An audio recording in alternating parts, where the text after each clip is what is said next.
Hi tech nursery में खड़े हुए हैं। इसका टोटल एरिया 525 स्क्वायर मीटर है। इसकी टोटल कैपेसिटी एक बार में 1,75,000 पौध तैयार करने की है। किसान से हम इसको तैयार करने का 1 रुपये चार्ज लेते हैं। पौध की हाइट लगभग 6 इंच तक हो चुकी होती है। वीड तब तक उगता है, उससे पहले तो वो पूरे खेत को कवर कर चुकी होती है, तो वीड के चांसेस बहुत कम हो जाते हैं। 1 महीने के अंदर 1,75,000 रुपए डन हो जाता है। हाँ बिल्कुल, इसमें कोई डाउट नहीं है, क्योंकि ये तो गिनती है। दोस्तों, कृषि के क्षेत्र में बिजनेस का एक शानदार मॉडल आज आपको दिखाने जा रहे हैं। आप ये देख रहे होंगे, ये पॉली हाउस है, लेकिन पॉली हाउस में बहुत सारे लोग खेती करते भी होंगे, लेकिन ये थोड़ा सा अलग है। एक तरफ हमारे ये आप ये पौधे देख रहे हैं, ये खीरे के पौधे हैं, दूसरी तरफ ये टमाटर है, और मेरे थोड़ा सा आगे अगर हम चलेंगे तो ये बैगन है। ये एक साथ इस पॉली हाउस में 1,75,000 पौधे हैं। खीरे, टमाटर, बैगन, तमाम तरीके की सब्जियों की इसमें जो है पौधे तैयार होते हैं। और आपको मालूम है, ये पौधे जिनका पॉली हाउस है, ये उनके नहीं है, बल्कि दूसरे किसानों के हैं। 1 रुपये प्रति पौधे के हिसाब से किसान भाई पॉली हाउस के मालिक को पे करते हैं। अब आप समझ लिए होंगे कि 1 महीने में जिनका पॉली हाउस है वो 1,75,000 रुपये उनकी आय फिक्स्ड हो गई। तो ये कैसे पूरा सिस्टम इन्होंने खड़ा किया है, इसमें हर्डल्स क्या क्या आ रहे हैं, और आपको अगर लगाना है तो आपको किन बातों का ख्याल रखना चाहिए, ये सब कुछ पूरा गणित वो किसान भाई खुद आपको बताएंगे। संदीप जी, बहुत बहुत स्वागत है आपका गाँव जंक्शन में। संक्षिप्त परिचय दीजिएगा, और हम जो आपका स्ट्रक्चर देख रहे हैं ना, वाकई में कमाल का है, तो इसके बारे में भी बताइएगा। मैं तो आपने जो शुरुआत में मुझे बताया था इसके बारे में कि भाई किस तरीके से आप पौधों को तैयार करते हैं और किसान की आधी तकलीफ तो आप ऐसे ही दूर कर देते हैं। बिल्कुल, तो उसके बारे में भी बताइएगा। नमस्कार हिमांशु जी, मेरा नाम संदीप है। झज्जर जिले के एरी गाँव का मैं रहने वाला हूँ। ये अभी हम हाईटेक नर्सरी में खड़े हुए हैं। इसका टोटल एरिया 525 स्क्वायर मीटर है, और इसकी टोटल कैपेसिटी एक बार में 1,75,000 पौध तैयार करने की है। इसका मतलब ये कह सकते हैं कि 15 से 20 एकड़ की एक बार में पौध ये तैयार कर लेती है।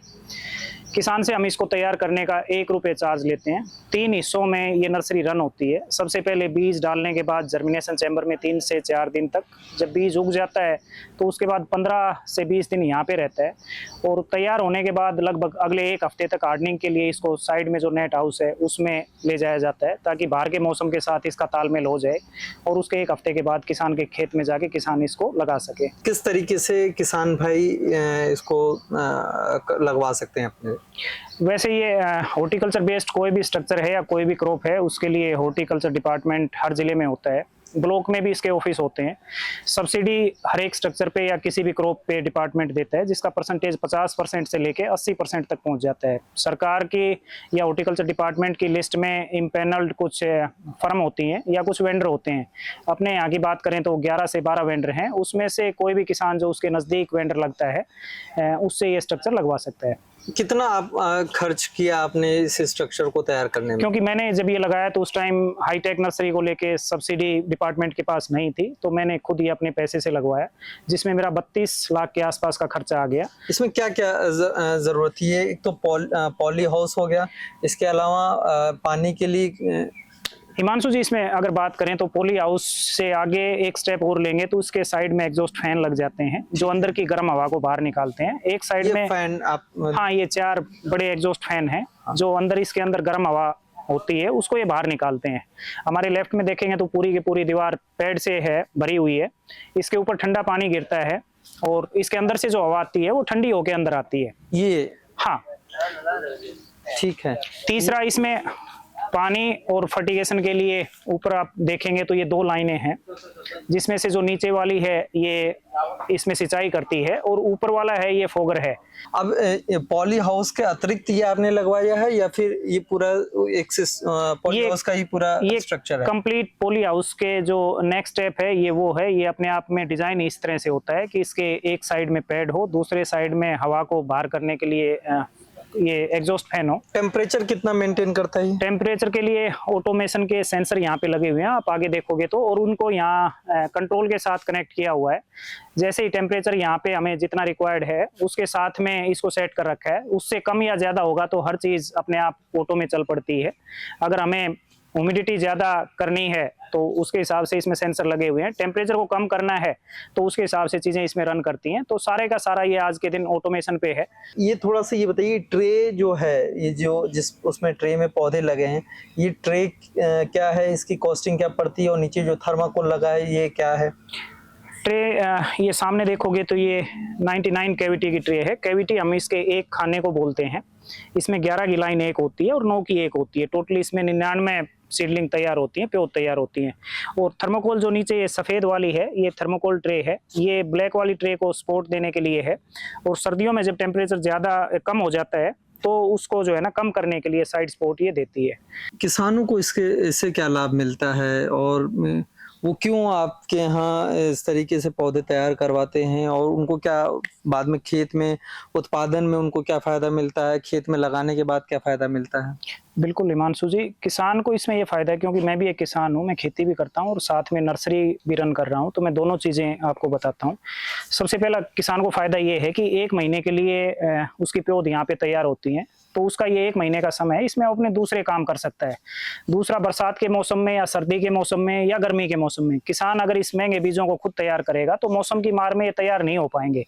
1 महीने में हम इनको तैयार करके दे देते हैं, जो कि ये मौसम से लड़ने के काबिल हो जाते हैं, और मौसम की मार इन पे फिर उसके बाद नहीं पड़ती। छोटी पौध अगर वो खुद तैयार करेगा तो बरसात में जो है ना वो बहुत अच्छे से तैयार कर नहीं पाएगा। यहाँ से उसको 1 महीने का समय भी बच जाता है, और जैसे ही यहाँ से वो तैयार पौध को ले जाएगा तो उसमें जो वीड्स हैं, खरपतवार है, वो भी नहीं उगेगा, क्योंकि प्लेन खेत है और ये लगभग 4 से 5 इंच की इनकी हाइट हो जाती है। जाके लगाएगा तो वीड भी नहीं होगा, और किसान को जो है ना इससे अच्छा फायदा हो जाए। एक सवाल ये कि आपके यहाँ जो 1 महीने में बीज से पौधा तैयार हो जाता है, उसके बाद वो जब फसल खेत में पौधा लगाया जाता है तो वो कितने दिन में तैयार हो जाता है? क्या सामान्य तौर पे जो खेत में पहले से बीज से जिस लगाकर जो किसान उसके उगाई करते हैं, वो उसमें और इसमें कुछ डिफरेंस होता है? इसमें टाइम का अगर मैं बात करूं हिमांशु जी, तो डिपेंड करता है किसान ने क्रॉप की कौन सी वैरायटी को चुना है। इसका मैं एक एग्जांपल दूं तो जैसे टमाटर में है, अगर वो नामधारी का 4266 है, एक बेल वाली वैरायटी है, अगर किसान उस बीज का चुनाव करता है तो लगभग 5 से 6 महीने उसका प्रोडक्शन चलता रहता है। खीरे का है वो थोड़े टाइम का है। तो ये डिपेंड करता है किसान ने कौन से वाली क्रॉप को चुना है और उस क्रॉप में भी कौन सी वैरायटी को चुना है, उसके हिसाब से उसका टाइम है। हर क्रॉप का टाइम अलग अलग है। उत्पादन पे कुछ असर पड़ता हो? उत्पादन पे अगर एक प्रॉपर इन्वायरमेंट में अगर पौध तैयार होगी तो उसकी ग्रोथ शुरू से ही अच्छी होगी, और जो नर्सरी अगर शुरू से अच्छी है तो उसका बेसिक सा है कि रिजल्ट भी अच्छा आएगा। अच्छा, यहाँ नर्सरी में तैयार होने के बाद जब पौधे खेत में लगते हैं तो क्या खेत में खरपतवार आने के भी चांसेस कम होते हैं? हाँ बिल्कुल, बहुत कम होते हैं। उसका कारण ये है कि खेत की जुताई और सफाई करके किसान इसको लगाता है, और उस पौध की हाइट लगभग 6 इंच तक हो चुकी होती है तब, और उसके बाद पहले ही वो 6 इंच बढ़ चुकी होती है, तो वो बहुत जल्दी फैलाव करती है, और वीड तब तक उगता है उससे पहले तो वो पूरे खेत को कवर कर चुकी होती है, तो वीड के चांसेस बहुत कम हो जाते हैं। अच्छा, अब ये बताइएगा कि अगर कोई किसान भाई या कोई युवा साथी हमारे अगर पॉली हाउस और इस तरीके के सिस्टम लगाना चाहता है और खेती किसानी के क्षेत्र में कुछ नया करना चाहता है, तो वो कैसे सीख सकता है? अगर कोई आपका संपर्क का नंबर हो, कोई मोबाइल नंबर हो, कोई वो आप बता दीजिए। बिल्कुल, मेरा गांव एरी है और मेरा मोबाइल नंबर 8281995903 8281995903, ये मेरा मोबाइल नंबर है। वैसे कोई भी किसान या कोई भी व्यक्ति अगर इसके बारे में सीखना चाहता है तो डिपार्टमेंट की ट्रेनिंग शेड्यूल चलते रहते हैं, जिसके लिए हरियाणा गवर्नमेंट की या हॉर्टिकल्चर डिपार्टमेंट की एक कौशल हरियाणा के नाम से एक साइट है, उस पे जाके वो रजिस्ट्रेशन कर सकता है। सरकार के जो एक्सीलेंस सेंटर हैं उनमें जाके वो बड़े आराम से ट्रेनिंग ले सकता है, जिसमें बेसिक जानकारी उसको दे दी जाती है।